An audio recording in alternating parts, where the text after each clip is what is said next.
Hi guys, good morning, evening, or afternoon, wherever you're watching it from.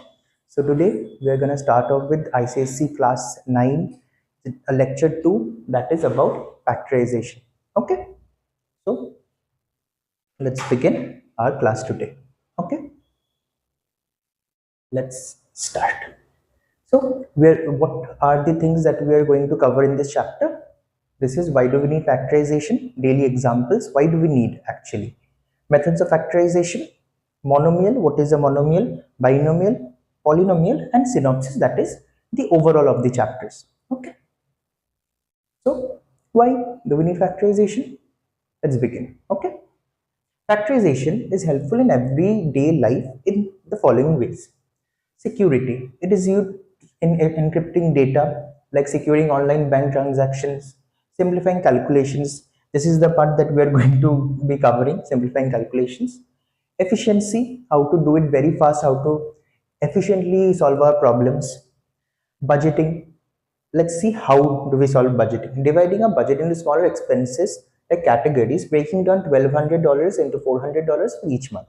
Okay, 3 months, how we're gonna break $1,200 into $400 for 3 months. Now problem solving, using puzzles like Sudoku to break down larger problems into manageable parts. Now let's start off with a video. What are factors?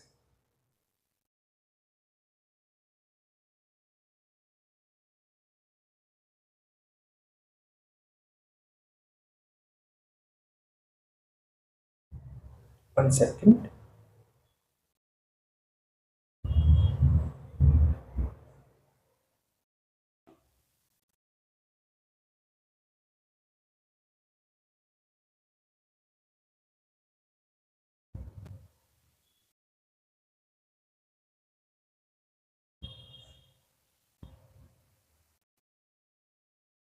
Okay, let's begin.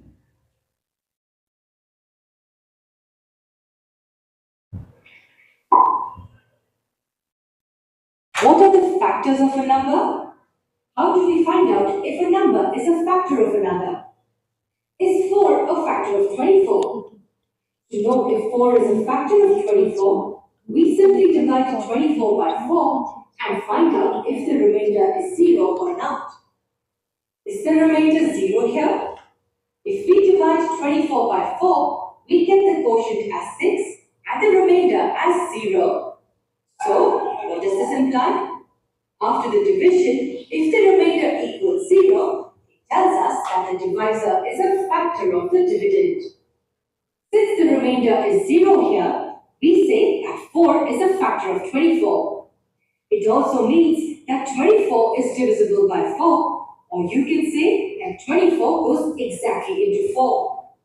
In short, the factor of a number is an exact divisor of that number. Now I would like you to answer the next question. Is 5 a factor of 24? To know the answer, let's try dividing 24 by 5. 5 times 4 is 20, and 24 minus 20 gives us 4. We get the quotient as 4 and the remainder as 4. Since the remainder is not 0, we can say that 5 is not a factor of 24. That's how we find out if the number is a factor of another or not. How else can we understand this? The fact that 4 is a factor of 24 tells us that 24 can be divided into 4 equal parts. And the fact that 5 is not a factor of 24 tells us that 24 cannot be divided into 5 equal parts. A factor is nothing but an exact divisor of a number. Now let me ask you another interesting question. How will you find all the factors of 24? Take a moment and think about this.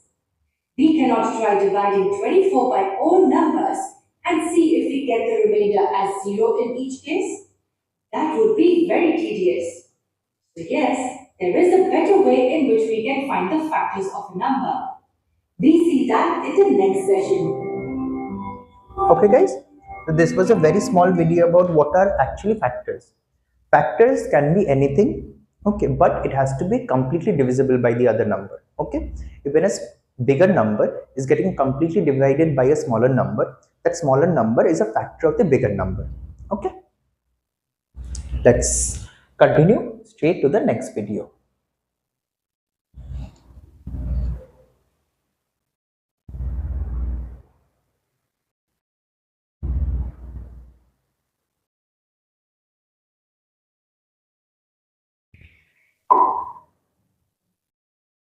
How do we find all the factors of 24? It's simple.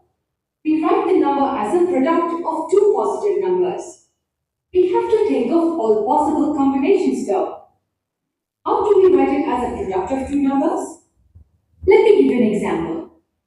It can be written as 1 multiplied by 24. We have written 24 as a product of two numbers. But remember, we have to think of all possible combinations. It can also be written as 2 times 12. Wait, it can also be written as 3 times 8. Are there any more combinations? Yes, it can be written as 4 times 6. That's it. There is no other product of two positive numbers that would result in 24.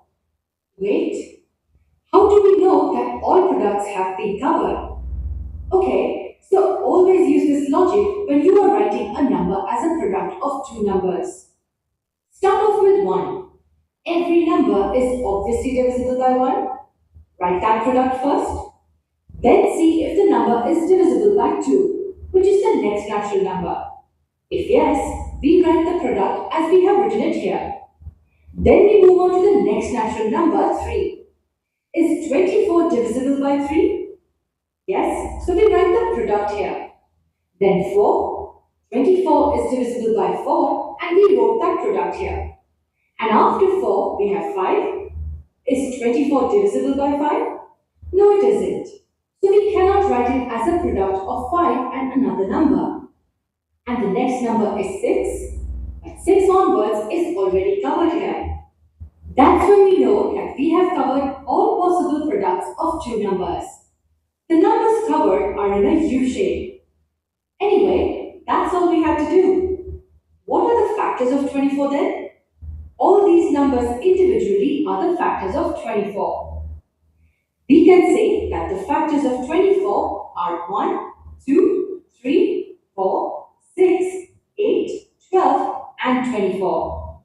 We write the number as all possible products of two numbers, and then each of the numbers become a factor of that number. Let's try finding the factors of another number. We need to find all the factors of 30. To do that, all we have to do is write 30 as all possible products of two numbers. I will be telling you the answer in some time. Meanwhile, you can try writing down the combinations in your notebook.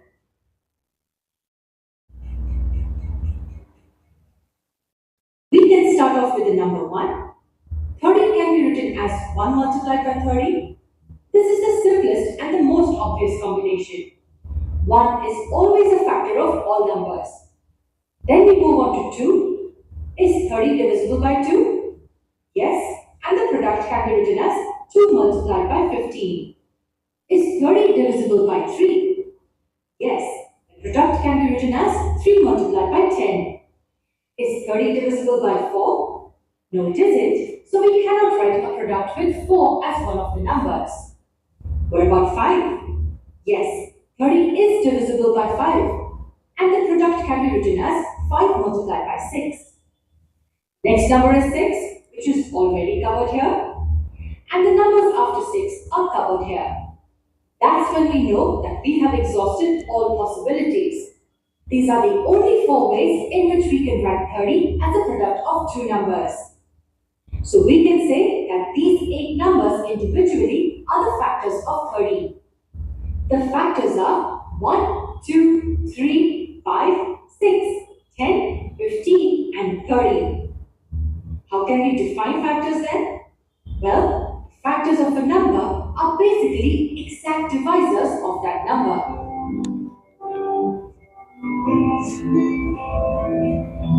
Okay guys, so now we have understood what are factors and how to find factors using the simplest method.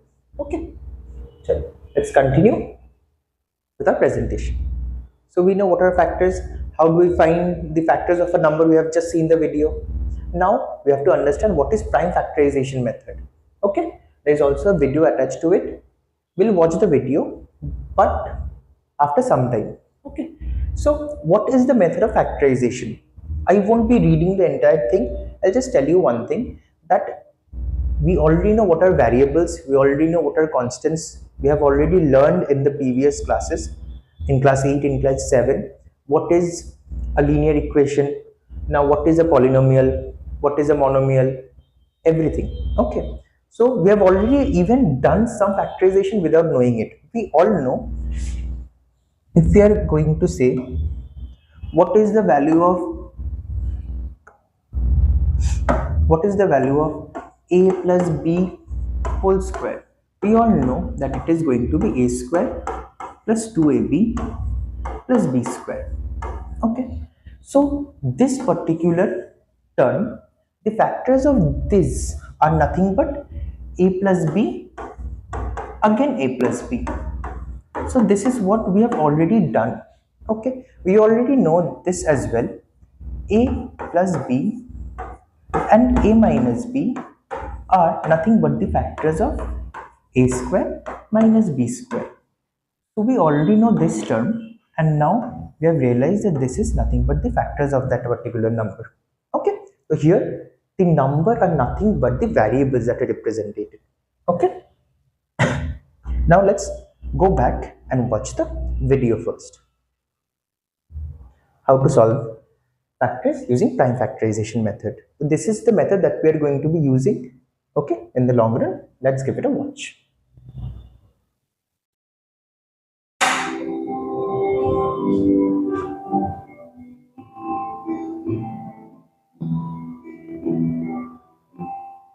What exactly is prime factorization?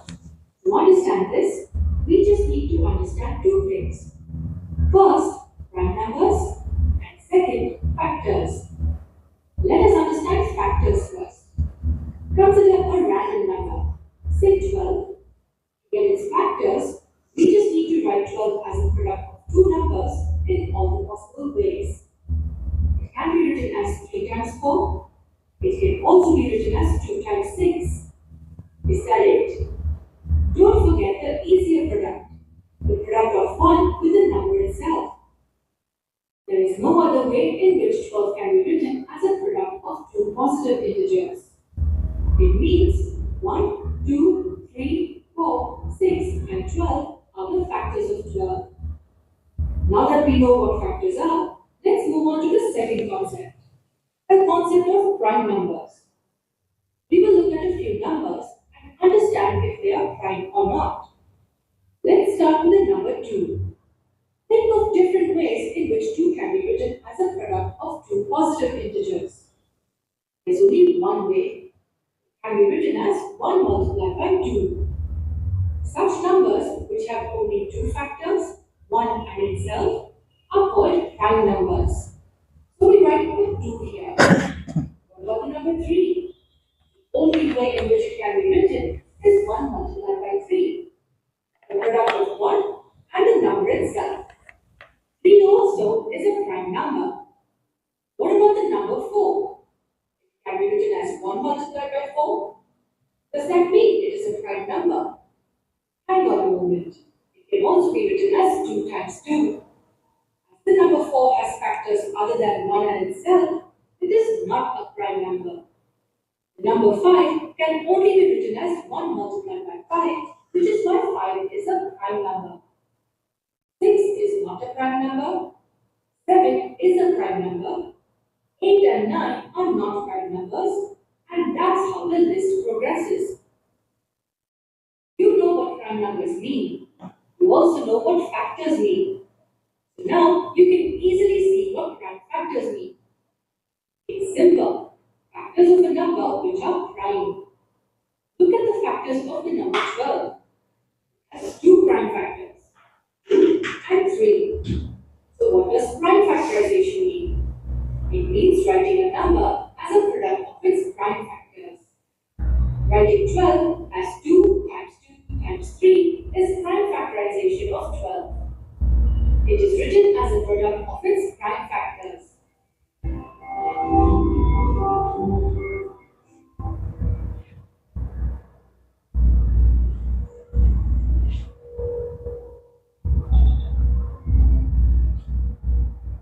Okay guys, so we have now learned about what is prime factorization method and how to solve it. Okay, let's continue with our class now. Now, what is factorization of a polynomial? I'm not going to be looking at the videos again because we have watched a lot of videos. Now let me understand what is method of factorization of using what polynomial. Okay, let's begin. So taking first we have to do by taking out the common factors. Okay, let's see what is written. When each term of a given expression contains a common factor, divide each term by its factor and enclose the quotient within brackets, keeping the common factor outside the bracket. Okay, let me give you one example before going here. Okay, for example, I have a number that is, for example, 2x plus 2, okay, and 4x plus 6. Okay, so first things first, we will first, like, we can see all of these are nothing but factors of 2. Everything is divisible by 2 here. So first I will write down 2 into x plus 2 into 1 multiplied by 2 into 2 into x plus 2 into 3. Now from the entire question, I will take 2 common outside the bracket. So if I am taking 2 outside, so we are going to get nothing but x plus 1 for the first term, and for the second term we are getting 2x plus 3. But as the entire thing is outside of the bracket, so this is what is written in this particular sentence statement. Okay, let's continue.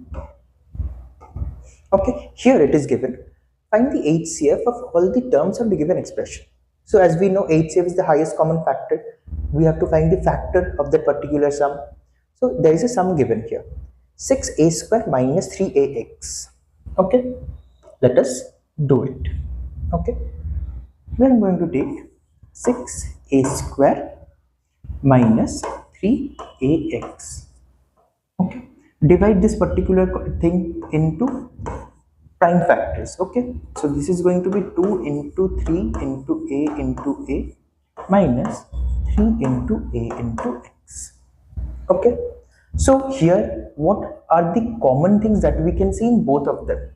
I'm getting a 3 common and I'm getting an a common. 3 common, a common. So I'm going to take 3a outside. We're remaining with what? We're remaining with 2a minus x. That is what we have to find out. Okay, you can use this method as well, where we are dividing 3a by each of the term, but I think this particular method is much easier when we can do it directly after we have done some practice. Okay, so let's go to the next slide.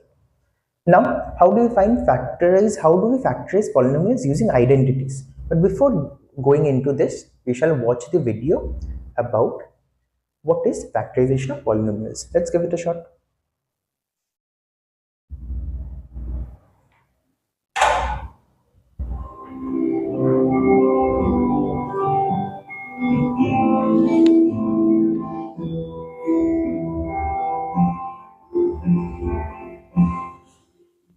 We have seen how we can find the factors of a number. How do we find the factors of a polynomial like x squared plus 3x plus 2?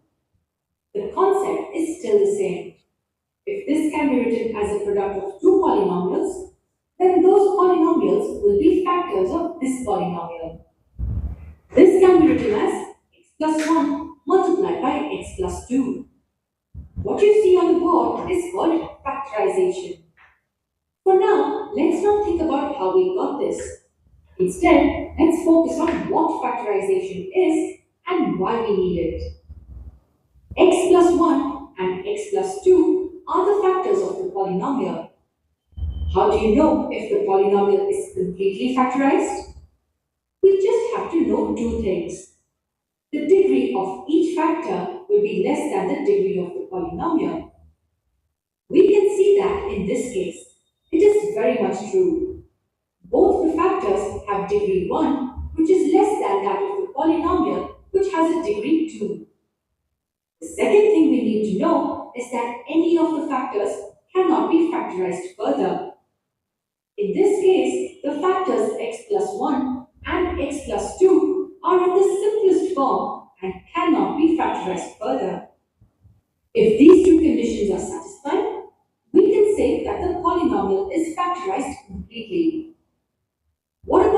second question.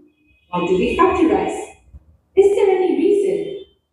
I think it looks neater. Look at the right hand side and compare it with the left. It definitely looks cleaner and more organized than the original polynomial. The second reason is interesting. Sometimes it gives us the zeros of the polynomial. What do zeros of the polynomial mean? Zero of a polynomial is a number when substituted in place of x gives us the value of the polynomial as 0. How does factorization help us get the zeros of the polynomial? Observe these numbers, plus 1 and plus 2. The opposite of these numbers gives us the zeros of this polynomial. The opposites of plus 1 and plus 2 are minus 1 and minus 2. These two numbers are called the zeros of the polynomial. Substituting minus 1 in the original polynomial, we get minus 1 squared plus 3 into minus 1 plus 2. That equals 1 minus 3 plus 2, which equals 0. Try substituting minus 2 in place of x of this polynomial, and you should get a 0 again. Remember, the factors may not always give us a 0 of the polynomial. This holds true when the degree of the factor is 1. Don't worry, we will understand zeros of a polynomial in a separate video. For now, keep in mind that it is one of the advantages of factorization. Okay, so we have found out what is the basic of factorization. Okay, let us move on to the next video. We have another video. See, in this particular concept of what are factorization, I will be explaining every sum in a step-by-step manner. But if there is a video supporting what we are going to learn, we'll be showing the videos. Okay. So now we're gonna move on how to solve this factorization using single identities. Okay. We all know what are identities: a plus b whole square, a square plus b square plus 2ab, a minus b whole square, a square plus b square minus 2ab, a square minus b square is equal to a plus b, a minus b whole cube, a cube minus b cube minus 3ab, a minus b, like that. You know what are the identities. Now we'll solve factorization based on identities.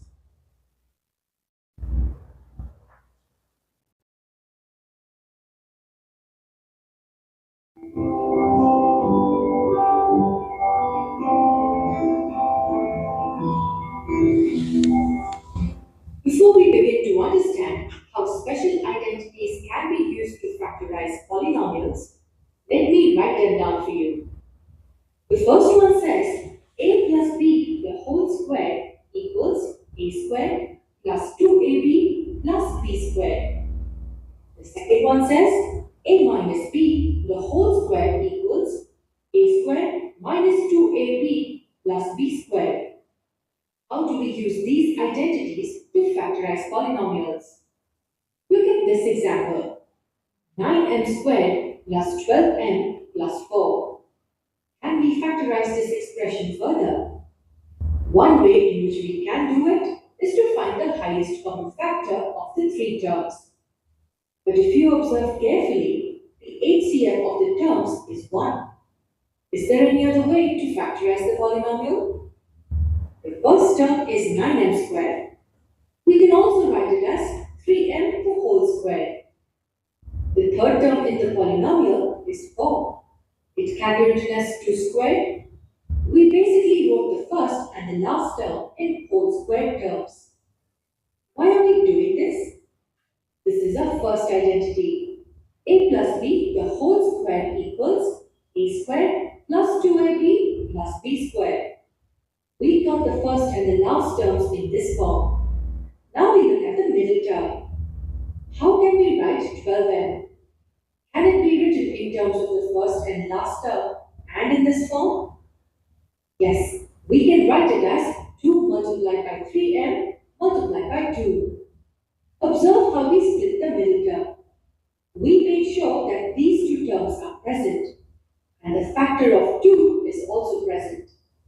So we rewrite the polynomial as 3m the whole square plus 2 multiplied by 3m multiplied by 2 plus 2 squared. Does this expression look familiar to you? Look at the first identity. Our expression looks exactly like the right-hand side of the identity, where A would be 3m and B would be 2.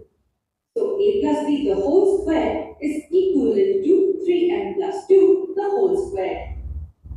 9m squared plus 12m plus 4 can be written as 3m plus 2 the whole square. We could successfully factorize this expression using the first identity.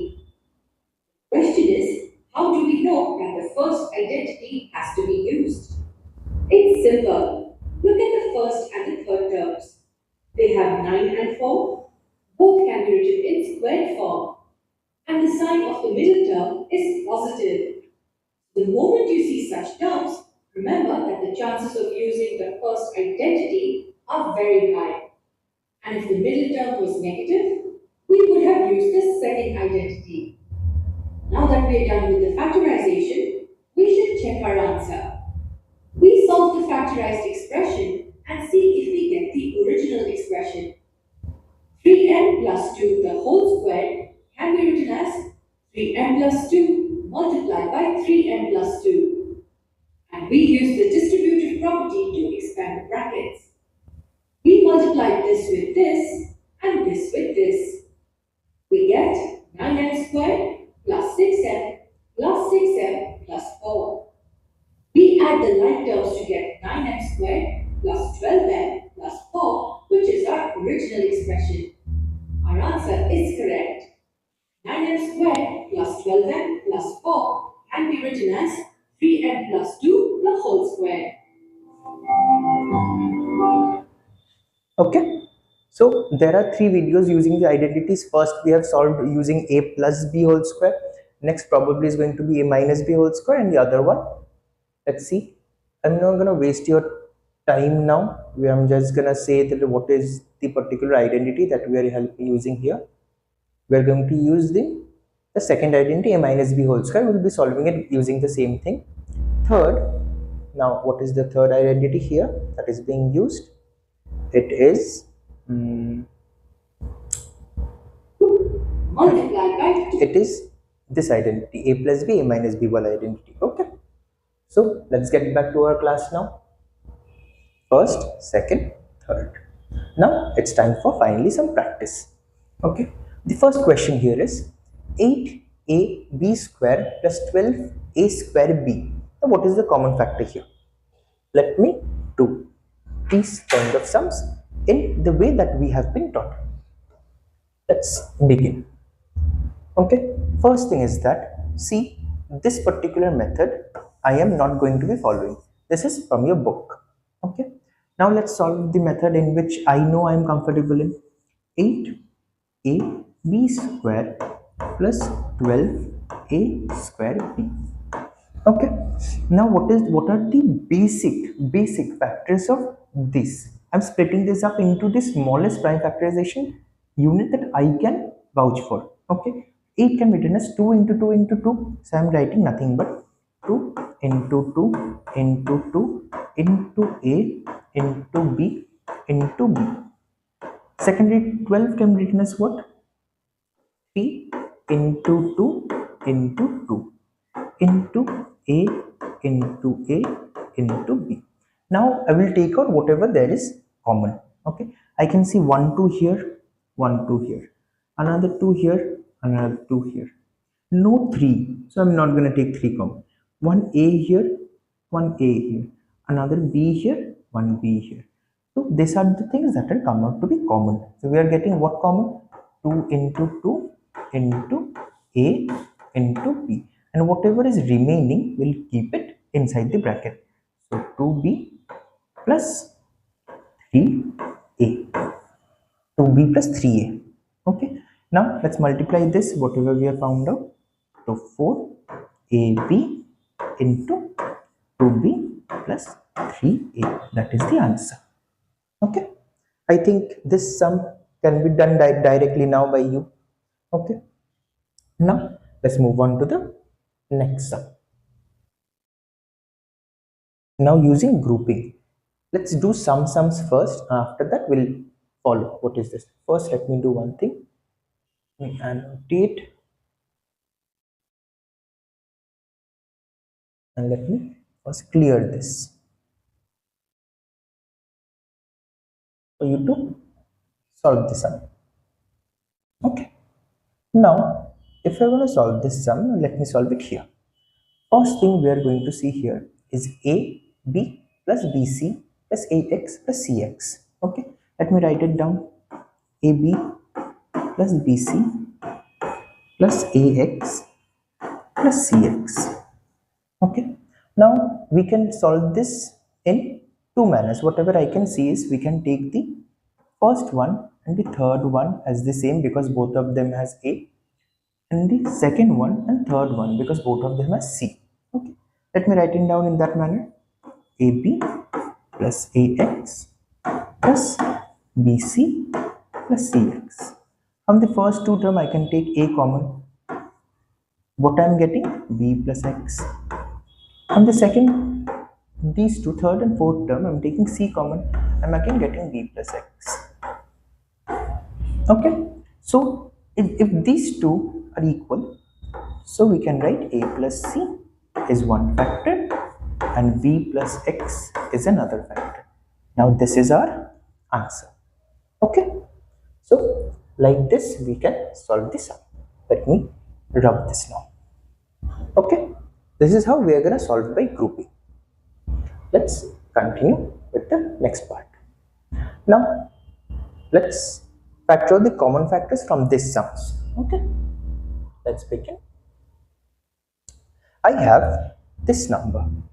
First, let me cover the entire thing. We are gonna solve this first.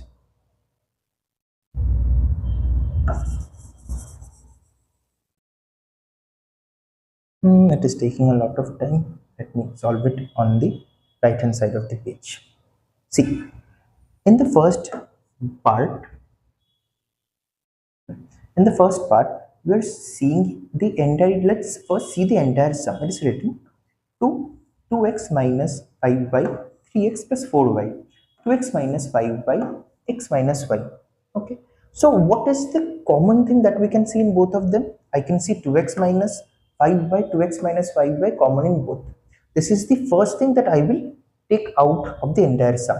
Next, what we can see is there is a 2 here, there is a 6 here, but 6 contains 2 as well. Okay.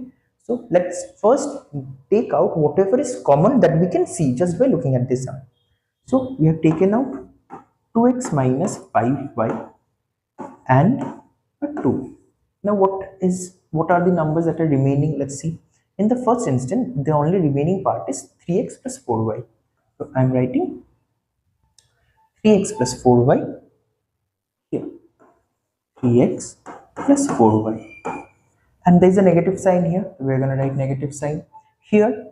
See, 6 2s are 6 divided by 2, 3. So 3 is remaining.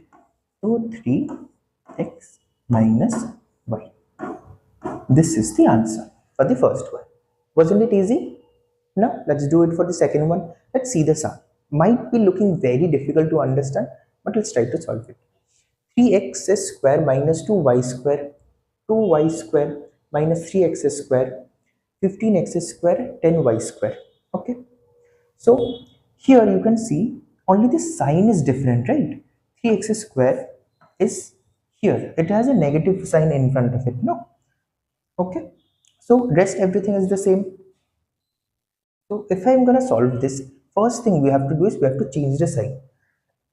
So we all know if we're like subtracting this particular method again, to subtract minus minus becomes plus, this will become plus, and this sign will also become plus here, and minus will be in front of 2y. Okay, so this particular portion I'm gonna do in the right hand side of the screen so that you can understand it.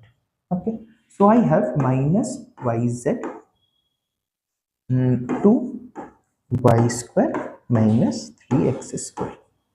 Okay, I'm multiplying minus with the entire thing. So if I multiply it with minus, this will become plus y square. This will become minus 2y square, and this will become plus 3x square. Okay, So if I'm gonna jumble this particular portion, we are getting yz 3x square minus 2y square. Isn't this the same what is written here? 3x square minus 2y square. Okay. Similarly, in this particular regard, we can see both of them are multiples of 5. So I can take 5 outside. So this particular portion I can write down like this: 5zx 2x square, sorry, 3x square minus 2y square. So this 3x square minus 2y square is common for all of the three. So let us take this out. The 3x square minus 2y square will give us what outside the bracket? Xy plus yz plus 5zx. This is our answer. Okay. So this will, you will be able to see whatever are the smallest factor by looking at the sum directly after a particular point of practice. Now let's look at the third one. Let me clear whatever is written on the board. Okay. Now for the third one, we can see it's written a square plus b square minus c square minus a square minus b square, a square plus b square minus c square. Okay. So first one, a plus b, a has a plus before it, b has a plus before it, a has a minus, b has a minus. So here we'll do the same thing that we just did. Minus the entire thing, so this will become plus. This c will have a minus sign before it, this will become plus, this will become plus. So this and this same. Now secondly, we are having a square plus b square minus c square. So we have finally understood everything is the same. Again, let's take this out. A square plus b square minus c square. So what is remaining here? The remaining are ab plus bc plus ca. Okay, this is the answer. Now let's go for the last one. 2x a minus b, 5a minus 5b, 2b minus 2a. Okay, see, this we can solve how? The first one has nothing inside the bracket, the second one has both 5, so we'll take 5 outside the bracket. So this will be 5 into 3y a minus b. Similarly here we are taking 2 out, so 2 into 4, we are writing 8 directly, 8z b minus a. But b minus a term is, we already know how to change the sign by subtracting this particular portion. This will be minus, this will be plus, this will be minus. Okay, changing the sign of the entirety of the portion. So 2x a minus b plus 3y like this. Now we can take a minus b common for all of these three. So a minus b common, remaining 2x, 5 into 3 15, 15y plus will convert into minus to minus 8z. This is the answer for the fifth sum. Okay, isn't it easy? Let's continue. Okay, so we have some more. Okay, now if you want me to do any of the sum, you can write it down in the comment section if you have any problem or any issues in any of the sum. Okay, now we will watch another video about quadratic one. We have not watched factorization using grouping, but I've already made you watch, like, solve the sum. But if you still require anything, I'll be playing one video. Let's play the second one, part 2. Okay, this is ax square plus bx plus c wala formula. Let's start. It's a 2-minute video.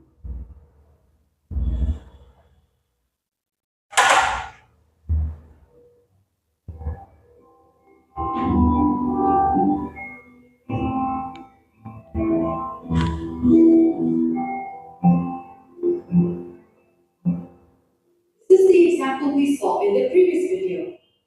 We factorize this polynomial by grouping the terms in different ways. We have to factorize it in any one way. Because it doesn't matter how you do it, the factors you get will be the same. Let's look at another example. AB minus AC plus BC minus C squared. Let us group the first two terms and the last two terms. So we write it as AB minus AC plus BC minus C squared. In first group, the variable A is common to both the terms, and hence we write it as A multiplied by B minus C. And in the second group, C is common to both the terms, and we write the group as C multiplied by B minus C.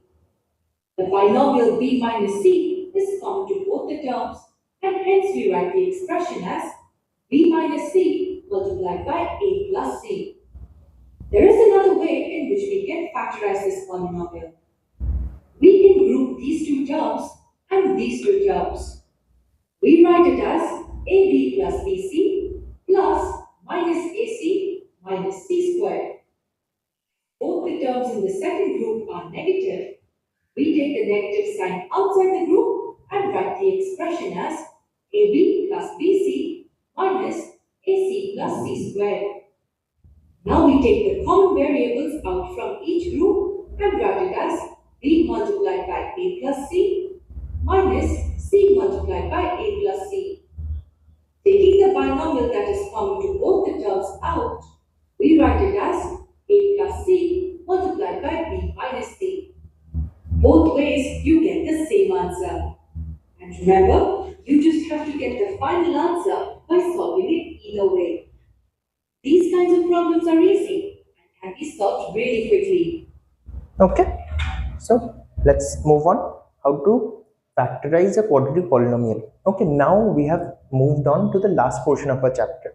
This video is going to be very important. Okay, so if you have any problem in the chapter, I believe that this particular video will help you a lot. There is a set of 5 videos in this.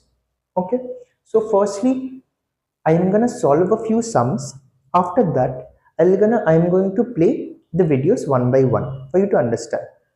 Okay, let's begin. Okay, so trinomial form, you know what a trinomial when we have 3 terms. Okay, a x square plus bx plus c. So this is trinomial form. Splitting the middle term, this is known as middle term break. Okay, we'll be learning about middle term break from the videos as well, but I'm gonna solve some sums for you as well. Sure. Now the first sum here, x square plus 5s plus 6. Okay, let us know what we are doing. That 5x whole term we are divided into 2 parts. Now what is the 2 parts? How do we know that what are those 2 parts? 5 can be written as 3 and 2. Okay, now 3 into 2, the terms, the coefficients 3 into 2 will give us the last term, that is 6. This is how we are going to find out. Okay, similarly, minus, if there is a minus here, minus 3 plus minus 2 minus 5, 3 into 2, again minus minus there is will be given plus. So this is what is known as middle term break. Okay, let us do this particular sum. Okay, so let me first write down what the sum is. Okay, see.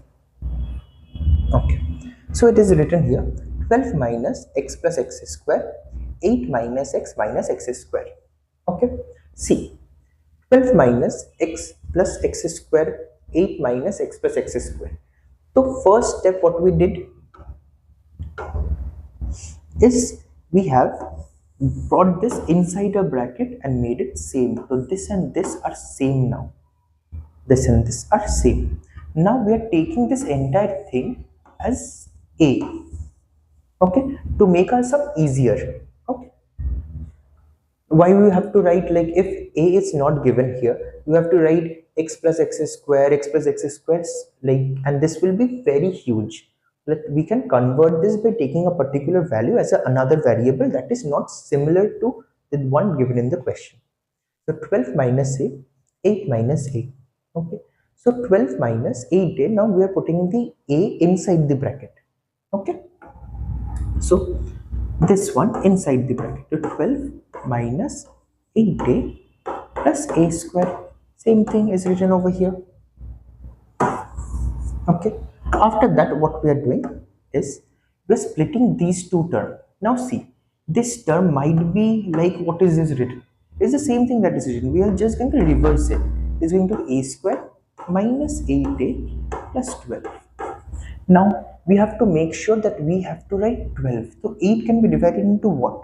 8 can be divided into minus 6 and minus 2. This is giving us minus 8. Similarly, minus 6 into minus 2 will give us what? 12. So 6 and 2 are the middle term break wala concepts of factors. So 6 and 2, we have found out the answer. It is 2 minus a, 6 minus a. From here, we are substituting it again. From this particular thing, we're taking it back. Okay. So 2 minus x square, 6 minus x minus x square. Now we have to do a middle term break for this one and this one separately. Now x, I'm doing this here, minus x square minus x plus 2. So what are going to be the factors in this case? It is going to be minus 2x plus x. And for this one, the other one, it is going to be 3 and 2. Minus 3 and 2 because we need to find out minus x. Okay. Now if you face problems on this, I'm going to play all the video after this. All the videos from 1 to 5. This will explain every concept in a very good manner. Now, after taking this and after knowing what are the values, we are just going to take each of the portions out and this is going to be our answer. Okay, if you manage to understand this sum very well, then you are completed with the basic nitty-gritty of the chapter. Okay, now let's move on forward. Now, is 3x square minus 8x minus 15 factorizable? Matlab, can we break this number into factors? Okay, how can we get that? See, this is the a term. Now, whenever there is an equation written, the equation is always written as this term, ax square plus bx plus c. Okay, so a term is the first one, first coefficient. So a here is 3, b here is nothing but minus 8 and c here is minus 15. Okay, now what is this? What is this written? B square minus 4 is c. So let's come out and find out what that is.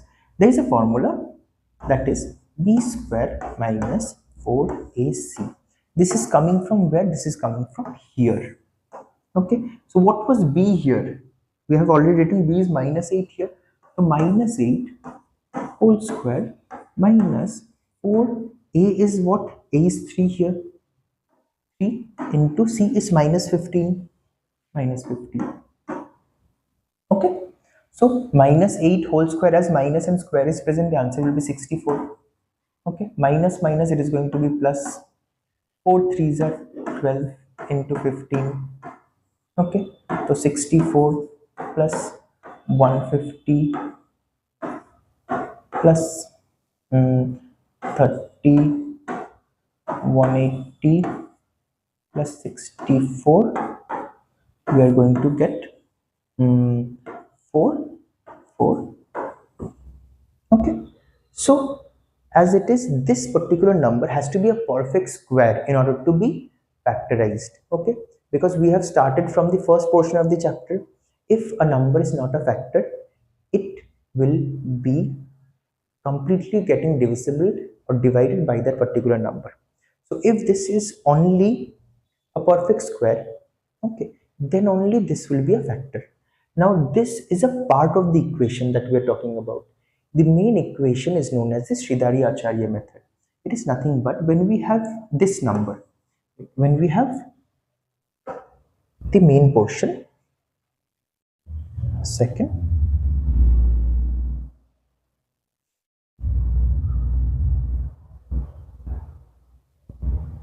okay, the main portion is minus b plus minus root over b square minus 4ac by 2a.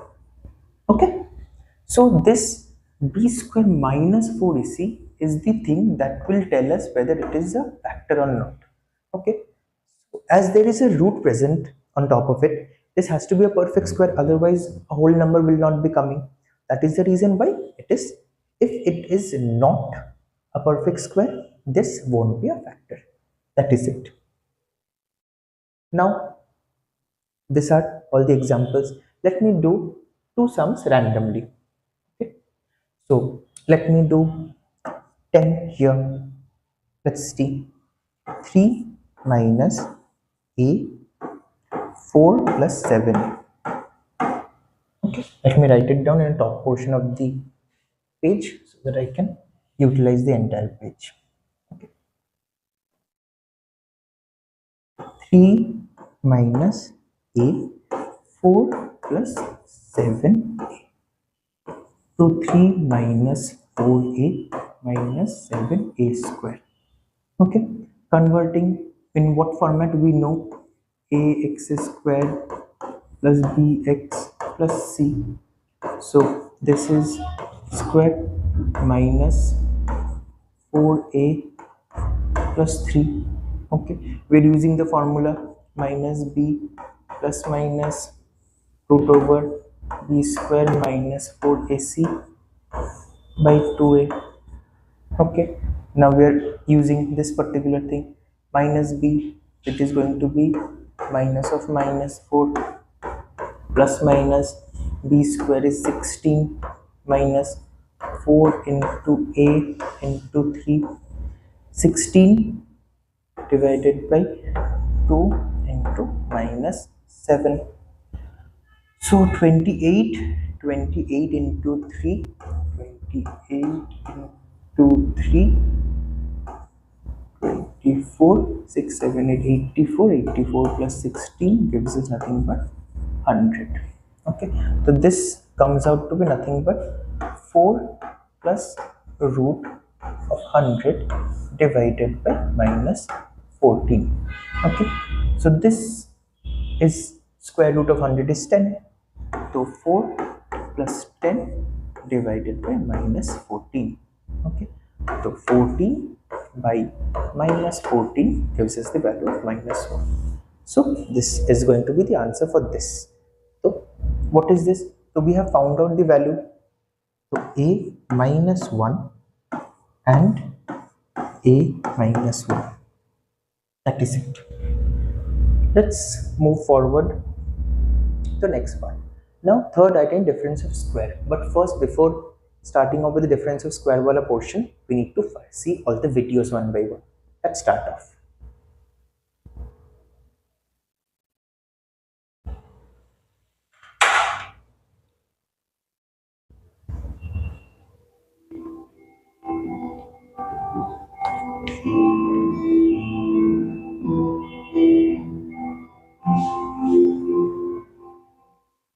We will now try to understand how to factorize a quadratic polynomial, sometimes also called as the second degree polynomial. X squared plus 3x plus 2 is an example of a quadratic polynomial. Even 4x squared plus 3 is a quadratic polynomial as the degree of the polynomial is 2. 3x squared minus 2x minus 3 is also a quadratic polynomial. They are called polynomials as they have more than one term. All these polynomials are in the form ax squared plus bx plus c, where a, b, and c are just numbers. A is the coefficient of x squared, b is the coefficient of x, and c is the constant term. To factorize a given polynomial, the first thing you need to do is recognize a, b, and c. Let's look at the first polynomial. A will be equal to 1, as this x squared can also be written as 1 multiplied by x squared. B is the coefficient of x and is equal to 3. And C, the constant term, is equal to 2. The second example is interesting. A is 4, but where is B?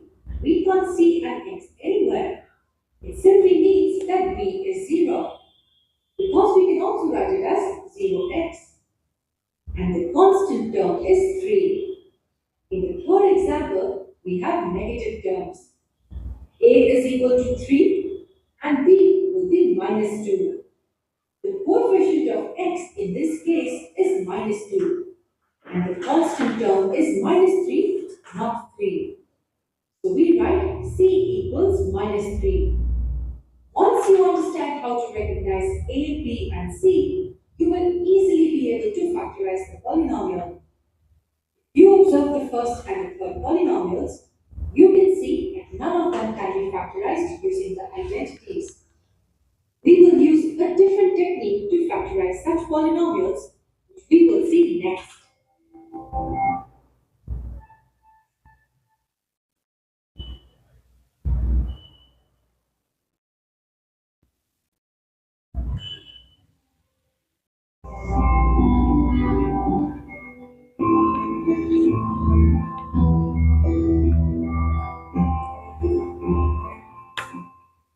Let's write the general form of quadratic polynomial. It's ax squared plus bx plus c. And we have to factorize the polynomial x squared plus 3x plus 2. Since this polynomial cannot be factorized using any of the identities, we use a different technique in which we split the middle term. Let's see how. Comparing this polynomial with this one, we can say that a equals 1, b equals 3, and c equals 2. To factorize such polynomials, there are only two things you need to know. First, the coefficient of the middle term, that is 3 here, should be written as the sum of two numbers. Something like x squared plus n1 plus n2 x plus 2. n1 and n2 are the two numbers. This was the first thing we had to know. But is it equal to the sum of any two numbers? No. That's where the second thing comes into the picture. The numbers should be such that n1 times n2 equals a multiplied by c. A is the coefficient of x squared and c is the constant term. Here, a is 1 and c is 2. Hence, this will equal 1 multiplied by 2, which equals 2. And we have two conditions. First, n1 plus n2 equals 3, and n1 times n2 is 2. Can you think of two such numbers which satisfy both these equations? Yes, they are 1 and 2. 3 can be written as 1 plus 2, and the product of 1 and 2 equals 2.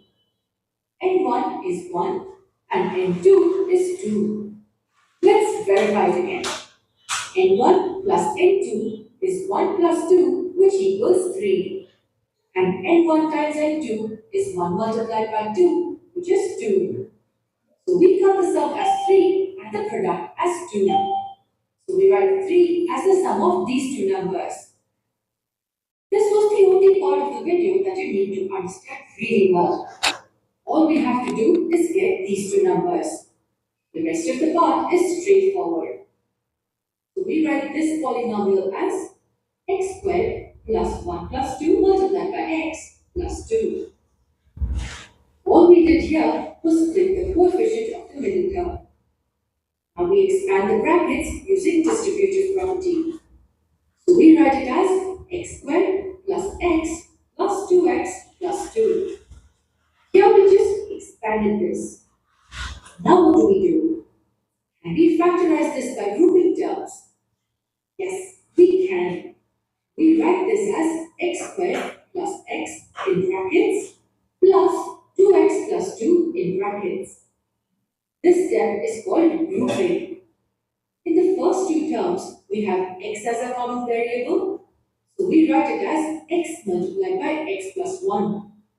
In the second group, we have the number 2 common, and we write it as 2 multiplied by x plus 1. Now it is clear that the binomial x plus 1 is common to both the terms, so we write x plus 1 here, and multiplied by x plus 2. This reduces our final expression to x plus 1 multiplied by x plus 2. The most important part of this technique is writing the coefficient of the middle term as the sum of these two numbers. These steps should come across relatively easy as you have already solved problems based on grouping.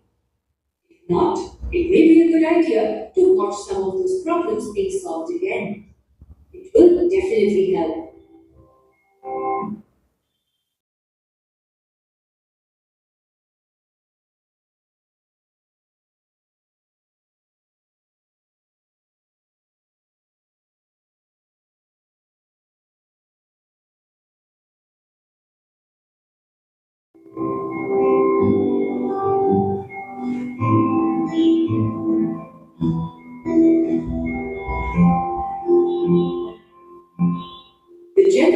of quadratic polynomial is ax squared plus bx plus c.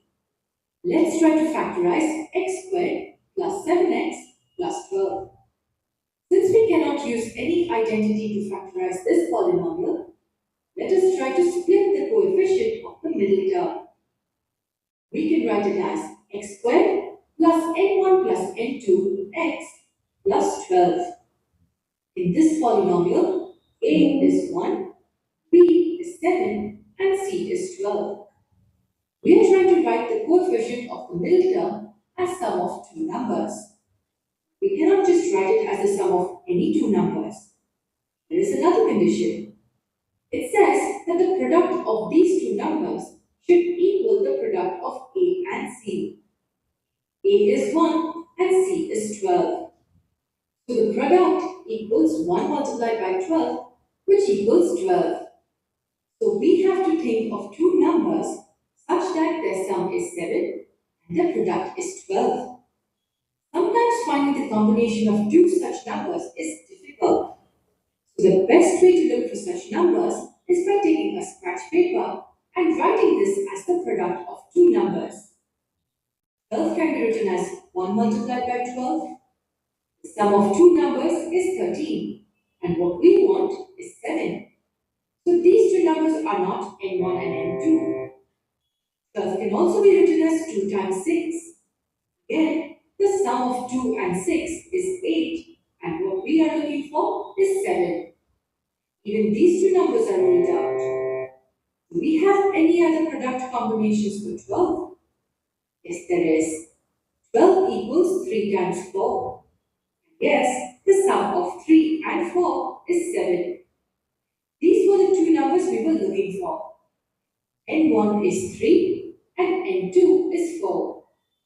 So we can rewrite the main polynomial as x squared plus 3 plus 4 times x plus 12. This step is called splitting the middle term. After this, all we have to do is expand the brackets and use grouping. We expand the brackets first. This equals x squared plus 3x plus 4x plus 12. We make two groups, x squared plus 3x as one group and 4x plus 12 as the other. In the first group, the variable x is common, so we write the first group as x multiplied by x plus 3. In the second group, the number 4 is common to both the terms and can be written as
minus 2x, and the second group is 3x minus 6.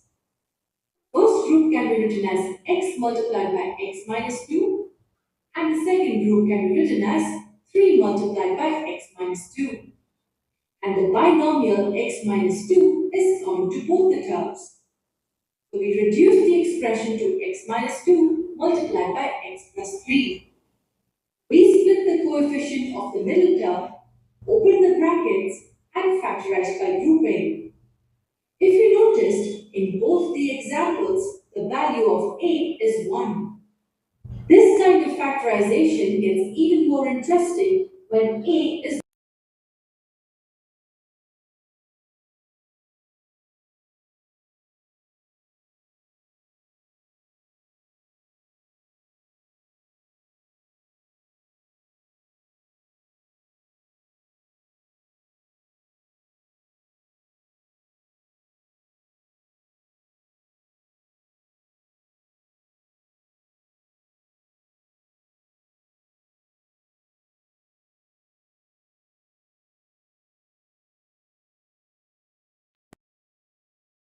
polynomial is ax squared plus bx plus c. We will now try to factorize polynomials in which a is not equal to 1. A is the coefficient of x squared, b is the coefficient of x, and c is the constant term. Look at this example. 6x squared plus 7x plus 2. In this case, a is 6. The procedure remains the same. Nothing changes even if a is not equal to 1. As we learned in the previous videos, we write this as 6x squared plus n1 plus n2x plus 2. And these two numbers are such that n1 times n2 is the product of a and c, which will be 6 times 2, and that equals 12. The product of two numbers is 12, and their sum is 7. So we try to write 12 as a product of two numbers. 12 can be written as 1 multiplied by 12, or 2 multiplied by 6, or 3 times 4. Clearly, the sum of these two numbers is 7. So n1 will be 3 and n2 will be 4. We write 7 as the sum of these two numbers. We write the original polynomial as 6x squared plus 3 plus 4 times x plus 2. This step is called splitting the coefficient of the middle term. After which, we just have to expand the brackets and use grouping of terms to factorize. We open the brackets and get 6x squared plus 3x plus 4x plus 2. We can group 6x squared and 3x. Next, we can group 4x and 2. Now look at this first group. The term 3x is common to both the terms, so we can write it as 3x multiplied by 2x plus 1. In the second group, 2 is a common factor, so we write it as 2 multiplied by 2x plus 1. The binomial 2x plus 1 is common to both the terms, and we have 3x and 2 here. So we multiply by 3x plus 2. Now we can say that we have factorized this polynomial to 2x plus 1 multiplied by 3x plus 2. Let us look at one last example where a does not equal 1. 12x squared minus 13x minus 4. We see a few negative signs here. It means two things. One, the problem is interesting, but more importantly, we need to be careful. Now we are good at this part, so let's just find out how we can split the middle term. We write it as 12x squared plus n1 plus n2x minus 4. We are trying to write minus 13 as the sum of two numbers. The condition is that n1 times n2 is AC, a is 12, c is minus 4. So this product equals 12 multiplied by minus 4, which equals minus 48. Product of two numbers is minus 48 and the sum is minus 13. So in this example, we have to try and write minus 48 as a product of two numbers. Minus 48 can be written as minus 1 multiplied by 48 and 1 multiplied by minus 48. The sum of none of these pairs equal minus 13. So we continue trying our different combinations. It can be written as minus 2 multiplied by 24 or 2 multiplied by minus 24. The sum of these two numbers is 22 and the sum of these two numbers is minus 22. These numbers are also ruled out. We can also write minus 48 as minus 3 multiplied by 16 or 3 multiplied by minus 16. And guess what? The sum of these two numbers is minus 13. 3 plus minus 16 is minus 13. So we can now say that n1 is equal to 3 and n2 is equal to minus 16. We can write minus 13 as 3 plus minus 16 and use these three steps to factorize.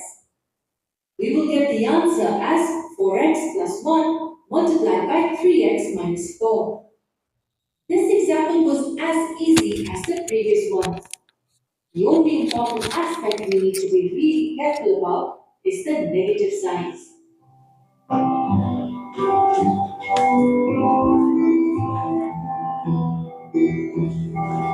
Okay, so now we have watched all the videos regarding quadratic polynomial. Okay, so whatever sums I will be doing, now you know how did I solve those sums step by step. Now last portion of the chapter we have come into, that is difference of square. For this particular portion, always remember the numbers will be given in such a way there will be a negative sign inside. Negative sign will always be in the middle of this particular two numbers.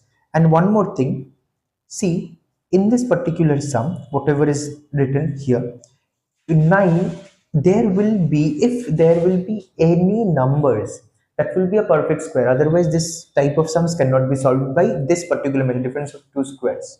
So whatever number will be there will be a perfect square outside the bracket. 9, 3 ka perfect square. We are putting 9 inside. So 3x minus 3y whole square. Now we have a minus b and a plus b. See, this particular portion, let me first I am pretty sure you understand how did we get 3 inside the bracket, because this is going to be nothing but 9 can be written as what, 3 into 3, that is 3 square. Okay, so 3 is getting inside the bracket. Now this entire portion, this we are using as variable a and variable b. So a is nothing equal to 3x minus 3y and b is nothing but x plus 2y. Okay, so a plus b, a minus b, a plus b, a minus b, thus we are getting this answer. Okay, next. Okay, see again this particular sum 48. Now we know that 48 and 27 are both what, factors of 3, both are divided by 3. So we are taking 3x out from both of them. We are getting 16x is per minus 9. Now 16 is the square of 4, 9 is the square of 3. Let's go. 3x, 4x square minus 3 square, 4x plus 3, 4x minus 3. There you go with the answer. 16 a4 minus b4, this is nothing but 4a square minus b square, 4a square plus b square, 4a square minus b square. Similarly this particular portion is going to be again divided, right? How? 4a square is nothing but 2a ka whole square minus b ka whole square. Now we are doing the same thing again. 4a square plus b square, 2a plus b, 2a minus b. That is it. Sure. Next. Okay. Now let's go to the last sum first. Okay. This sums are something that we have already solved last sum. P square plus q square minus r square whole square plus 4p square q square. Okay. See, in this type of sum, I have already given the answer If you have any problem with my explanation, you can watch what is written in the book. So see, this particular portion is a square. This can be written as what? This can be written as 2pq ka whole square. What is written in here? Okay, so this entirety is A and now this is B. Simple. A plus B, A minus B. Okay. Now in this particular portion, P square plus Q square plus 2pq minus R square. Okay. See, this in this particular portion, okay, you can see here P plus Q whole square is given. Now where did this whole square come from? See, this is P square, this is Q square. 2pq. Isn't this p plus q whole square? Okay. So if you did not understand this step, p plus q whole square is going to be p square plus q square plus 2pq. Isn't the same thing written over here? That is the reason why we have done p plus q whole square minus r square, p minus q whole square minus r square. Why minus over here? Because minus 2pq is given. Now we are just doing the same thing. This is A, this is B. So in the last sums, we have been doing this A square minus B square once. In this sum, we have to be doing this twice. So 1, 2, 3, 4. These four are the factorization of this. Okay.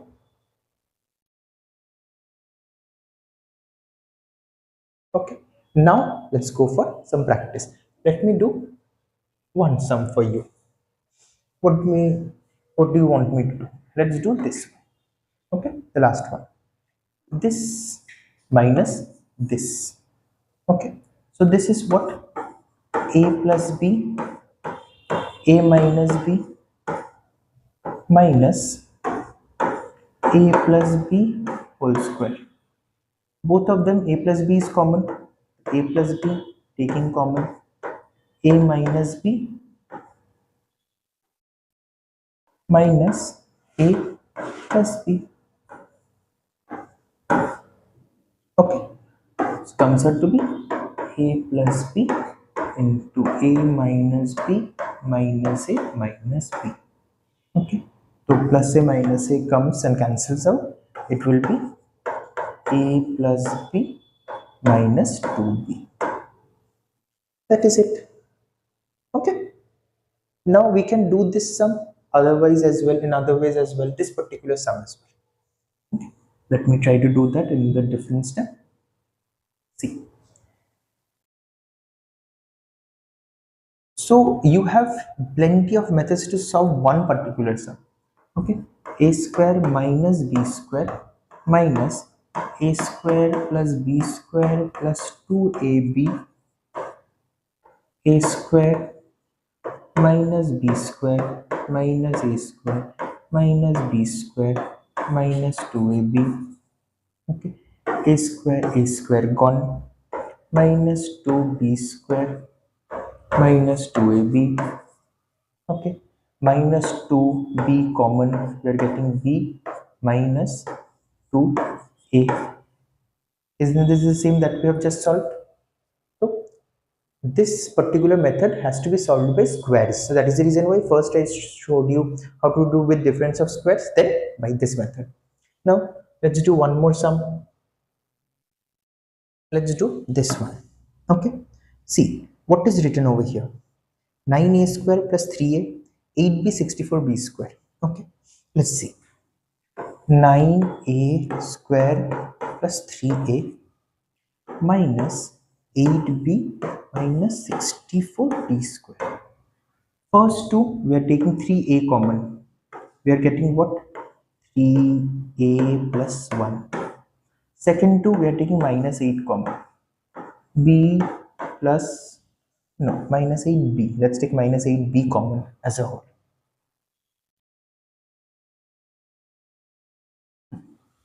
So minus 8b common, we are getting 1 plus 8 8. Okay. 6a 6a 6ab. This is going to be 3a 3a 3a minus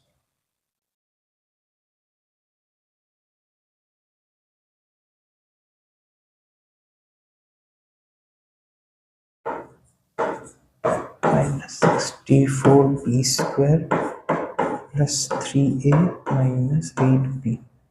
Let's first do this though. 3a squared minus 8b squared plus 3a minus 8b. This is going to be 3a plus 8b into 3a minus 8b plus 3a minus 8b. There you go. Okay, so from here we can take 3a minus 8b common.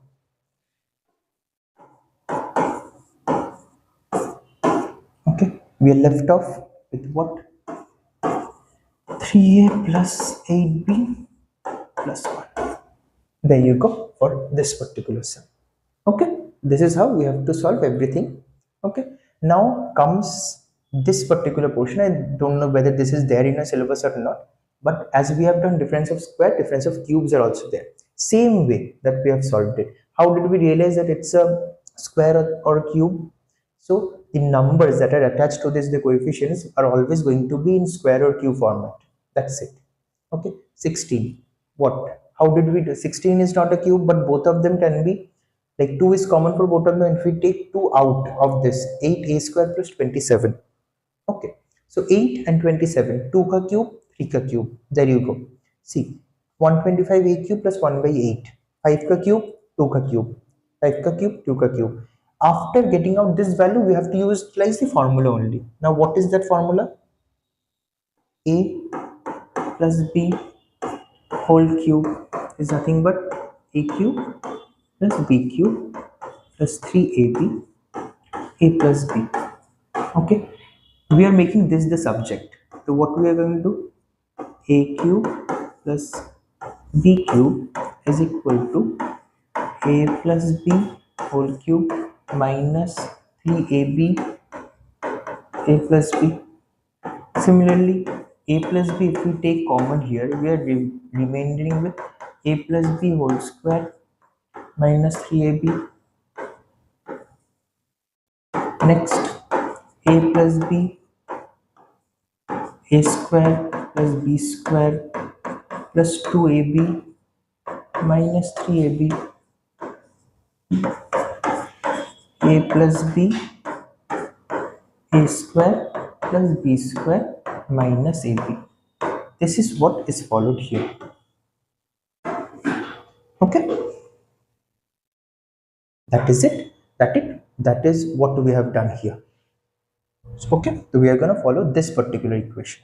And how did we get it from scratch? We have already realized this.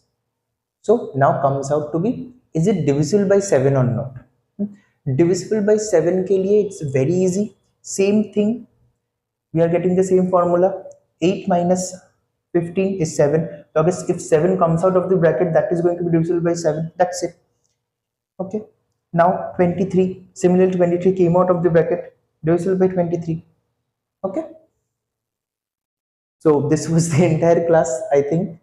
Okay, now these practice, you can take a screenshot and write the answers down in the comment section, like, okay.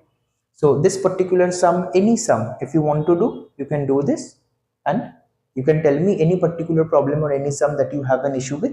We'll make another video regarding that particular problems. So these are the high level sums. You can see this. Okay, in this particular sum, what we are doing, x square plus a square minus 1, we are first breaking this. We're taking reverse of the LCM and we are making this particular fraction into these two factors. Now this entire thing we can see from here, this and this we are taking into a group, this and this to a group, this and this to a group. Similarly, this particular portion, then we have this 1 is written as a by a. Okay, then from this particular equation we are taking x common, and this we are taking a common, so we are getting this as the common term here in x plus a. So from this we are getting the answer this. By how? First reverse of LCM, then taking the grouping method. After taking the grouping method, we are taking dividing 1 by 1. So these are some special type of sums that you have to do via practice. Now let's do the second one. X is to the power 4 plus y to the power 4 minus 23 x square y cube y square. Now see, I know this. This is x2 plus y2 का whole square minus 2 x square y square. Now I already have minus 23 x square y square here. So I'm just adding this up. So we are getting that same thing, a square minus b square wala concept. This can only be solved via practice, nothing else. Only be solved via practice. Chalo. Now a to the power 6 minus 26 a cube minus 27. Okay, here taking a cube back x and a to the power 6 or x square. Okay, we're going to solve the same sum. See, you can solve this via this method. Like if you do not want to take x as a variable, you can solve it like this as well, but it will take a lot of time. So we are taking this so that we can like divide the particular concept, and at the end of it we can come back to the original question. So we are taking 8 to the power 6 is x square. So x square minus 20 minus 27. Middle term break of this, x minus 27, x plus 27. Again, taking x back, x is a cube, right? So a cube minus 27, a cube plus 3. A cube minus 27 is a cube minus 3 cube, and a cube plus 1 cube. So this entirety, we are again dividing. This particular portion divides into a cube minus 3, a square plus 3a plus 9, a plus 1 a square minus a. Let me do this sum. This might be very difficult for you to understand this particular step. Let me solve it here. So we have already known for this a cube plus b cube can be written as a plus b a square plus b square minus ab.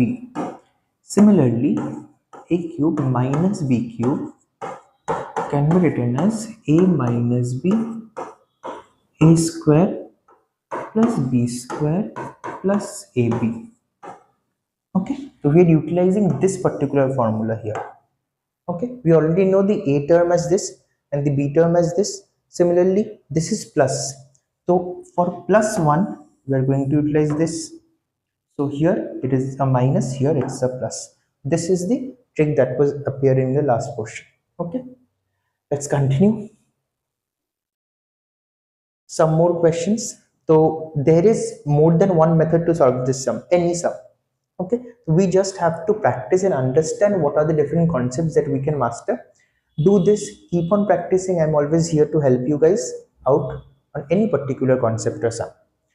Okay, lastly, this type of sums are also present. Okay, so 3 minus 5x plus y. Here in these two particular concepts, we can take 5 as common, minus 5 as common. Here we have to take minus 5 as common. So if minus 5 is common, here we are getting x minus y here. And we already have 12 x minus y square here. We have 3 here. So we have to first solve this particular portion. After solving this, 3 is another value here that we have to find out. Chalo. So this was the entirety of the class about factorization. Thank you for your time. Okay, bye.